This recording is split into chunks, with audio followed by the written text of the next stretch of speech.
So ఈ సెర్చ్లో విచిత్రం ఏంటంటే మీడియా వాళ్ళందరూ ఛానల్స్లో కానీ సోషల్ మీడియాలో కానీ నేను సెలబ్రిటీని కాబట్టి ఎన్నో సెర్చ్లు జరుగుతున్నా సో నా న్యూసే మీకు క్యూరియాసిటీ ఉంది కాబట్టి మీడియాకి కానీ మీ మీడియా ద్వారా సొసైటీకి కానీ సో దానికి మీరు ఎంత ఫోకస్ చేస్తున్నారో 4 రోజుల నుంచి మీడియా ద్వారా చూసి క్యూరియాసిటీకి దీనికి 4 రోజుల నుంచి ఏమి జరిగింది అనేది చెప్పాల్సిన అవసరం ఉందని మీ అందరినీ పిలవడం జరిగింది.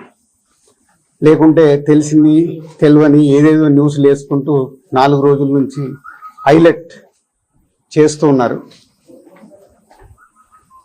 ఇన్కమ్ ట్యాక్స్ సెర్చ్ అనేది మాకు 2008లో ఒకసారి జరిగింది. అంటే దాదాపు 16 సంవత్సరాల తర్వాత ఈ సెర్చ్ జరిగింది. మధ్యలో 3 times సర్వేస్ ఉన్నాయి. సర్వేస్ అంటే అకౌంట్ ఆఫ్ బుక్స్ అనేది చూస్తారు. సో ఈ సెర్చ్ అనేది ప్రాసెస్, వ్యాపారాలు చేస్తున్నప్పుడు ఇన్కమ్ ట్యాక్స్ చేయాల్సిన ప్రాసెస్. అలాగే మా మీద కానీ అదర్ వేరే ప్రొడక్షన్ హౌజెస్ మీద కానీ ఫైనాన్సర్స్ మీద కానీ నిన్న సెర్చెస్ అన్నీ ఉన్నాయి. పోతే మా దగ్గరకు వస్తే మా కుటుంబం మీద ఏదైతే ఆఫీసు ప్లేస్ ఉందో ఆఫీస్ దగ్గర ఈ సెర్చ్లు జరిగాయి. సో మొదటి 3 రోజులు ఎవరిది వాళ్ళకి ఇండివిజువల్గా సెర్చ్ చేసి స్టేట్మెంట్స్ తీసుకుంటారు. అయిన తర్వాత లాస్ట్ డే నిన్న ఆఫీస్లో కన్క్లూడ్ చేస్తారు. సో మా హౌజెస్లో జరిగిందా కానీ ఆఫీస్లో జరిగిన దాంట్లో కానీ చాలా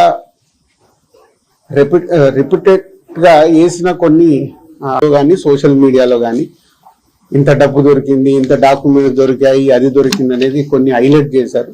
ఎక్కడ కూడా మా దగ్గర డబ్బు కానీ డాక్యుమెంట్స్ కానీ ఐడెంటిఫై కానీ మా దగ్గర నుంచి వాళ్ళు తీసుకున్నది కానీ లేదు.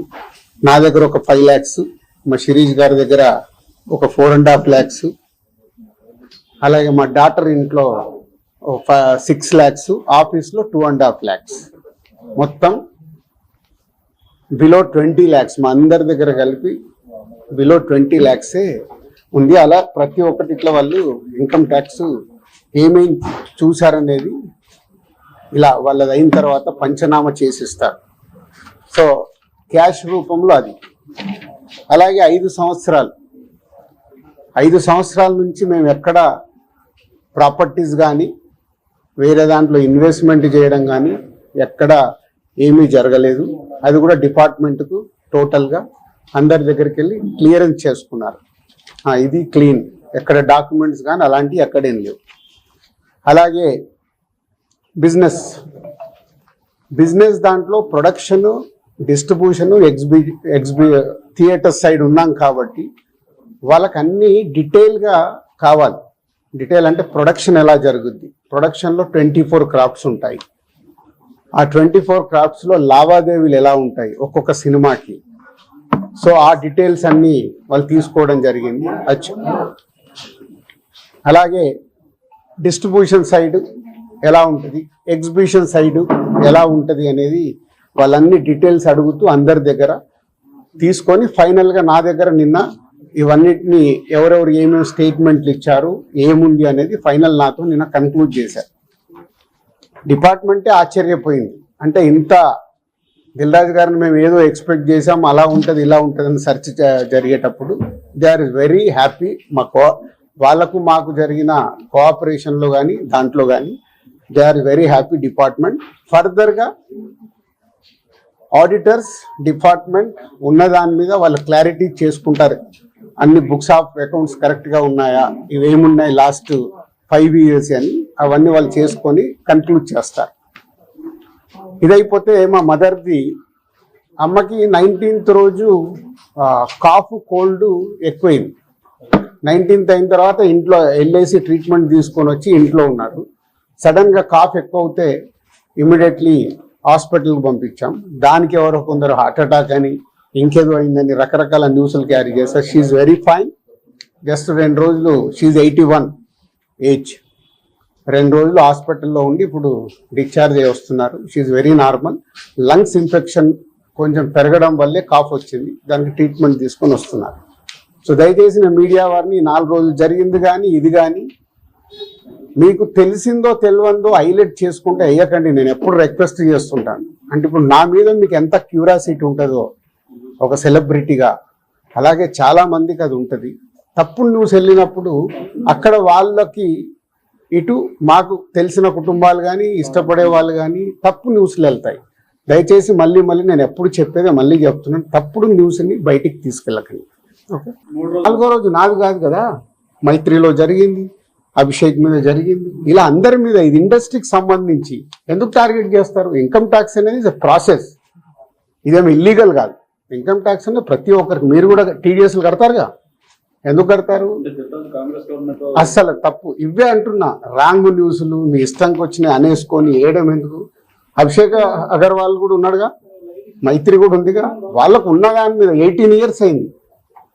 మా మీద సెర్చ్ జరిగి 18 years, ఏమో 2 years కాలే 3 years కాలే. అంటే ఆఫ్టర్ 18 years చేసే వాళ్ళు ప్రొసీజర్, ఇన్కమ్ ట్యాక్స్ ప్రొసీజర్లోనే జరిగింది, ఎక్కడ ఏమీ లేదు. అనవసరమైన ఎక్కడ మీరు ఊహించేసుకొని హైలైట్లు చేయదు. ఓకే,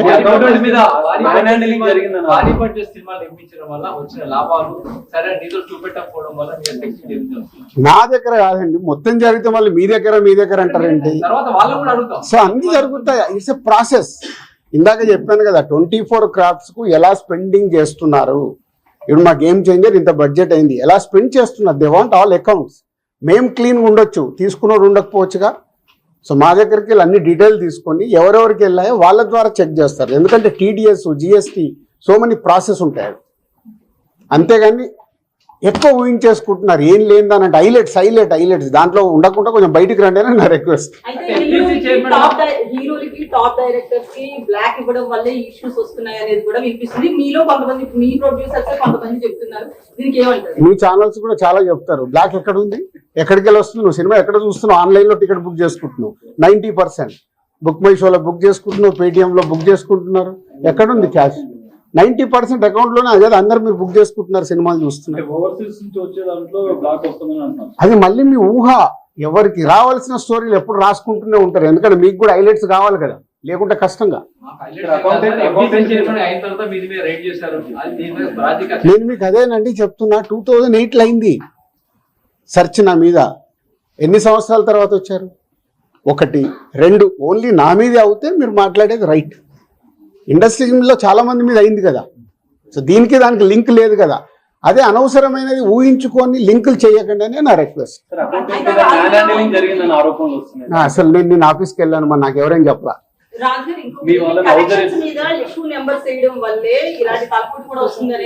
అది మొత్తం ఇండస్ట్రీ అంతా కలిపి మాట్లాడతాం, అది నేను ఇండివిజువల్ గా మాట్లాడకూడదు. అలాంటి ఏదైనా ఉంటే కరెక్ట్ చేయాల్సిందే, ఇండస్ట్రీ తరపున కరెక్ట్ చేయాలి. 22 నుంచి మీరు ఐటీ ఫైల్స్ చేశారా సార్? ఎవ్రీ ఇయర్ ఉంటుంది. 22 నుంచి అంటే ఎవ్రీ ఇయర్ ఉంటుంది. అదే 22, 23 వరకు అసెస్మెంట్స్ అయిపోయాయి. 30% స్లాబ్ లోకి ఎంటర్ అయ్యారు కదా, దానికి సంబంధించి కూడా క్లియర్ ఉందా? ఏంటది? ₹40 ఐటీ అన్నదాన్ని. మీరు ఎక్కడున్నారండి బాబు? నా కంపెనీ టర్న్ ఓవర్ ఎంతో 30% గురించి మాట్లాడతాం. హైలైట్ టర్న్ ఓవర్ నా కంపెనీది.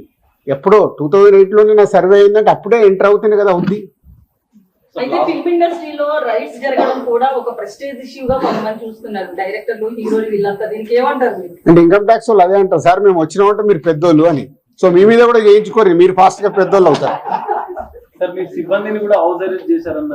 అది న్యాచురల్. అంటే హౌస్ అరెస్ట్ అంటే ఇప్పుడు నేను ఉన్నాను 3 రోజులు, మేము వీడియోలు తీస్తున్నాం, నేను ఎక్కడికైనా వాకింగ్ చేస్తాను, బయటికి వెళ్ళనివ్వరు. కమ్యూనికేషన్ కాకుండా వాళ్ళకి కావాల్సిన ఇన్ఫర్మేషన్ తీసుకోవడానికి అందరినీ డిఫరెంట్ లో ప్లేస్ లో పెట్టి ఫైనల్ గా కన్క్లూడ్ చేస్తారు. ప్రొడక్షన్ టైంలో జరిగిన లావాదేవీలు, తర్వాత మీ సినిమా రిలీజ్ అయినాక వచ్చిన లావాదేవీలు, వీటన్నిటి మీద అడగడం జరిగింది. అది ఆటోమేటిక్ అండి, అది ప్రాసెస్. వాళ్ళకి అదే అవగాహన చేసుకోవడానికి. సినిమా క్యాష్ ఉన్న బ్యాంక్ వెళ్ళి డ్రా చేసి పెడతారు. సో వాళ్ళకి డౌట్స్ ఉంటాయి. డౌట్స్ ఉన్నప్పుడు క్లారిఫై చేయాల్సిన రెస్పాన్సిబిలిటీ మాదే కదా. సో అలా ఒక్కొక్కటి ప్రొడక్షన్ ఏంటి, డిస్ట్రిబ్యూషన్ ఏంటి, ఎగ్జిబిషన్ ఏంటి, ఎలా ప్రాసెస్లో ఉంటాయి అన్ని ఎక్స్ప్లెయిన్ చేస్తూ వచ్చాను. మీ దగ్గర 5 lakhs rupees అని అన్నారు, శిరీష్ గారి దగ్గర 4.5, at the same time Hansika గారింట్లో 6.5 lakhs. టోటల్ కలిసి 20 లక్షలండి. క్యాష్ రూపంలో మా ఫ్యామిలీలో కానీ ఆఫీస్లో కానీ 20 lakhs. అది దానికి కూడా ఇది అనఫీషియల్ కాదు, ప్రతి ఒక్కదానికి ఇట్లా డాక్యుమెంట్ ఇస్తారు. ఇది 5,50,000. సరే గోల్డ్ దొరకలేదు గోల్డ్ గోల్డ్ ఉంటది, ఏ లిమిట్ లో ఉండాలో ఆ గోల్డ్ కూడా ఉంది అందరిది. ట్రాన్స్ఫర్ రూల్ ప్రకారం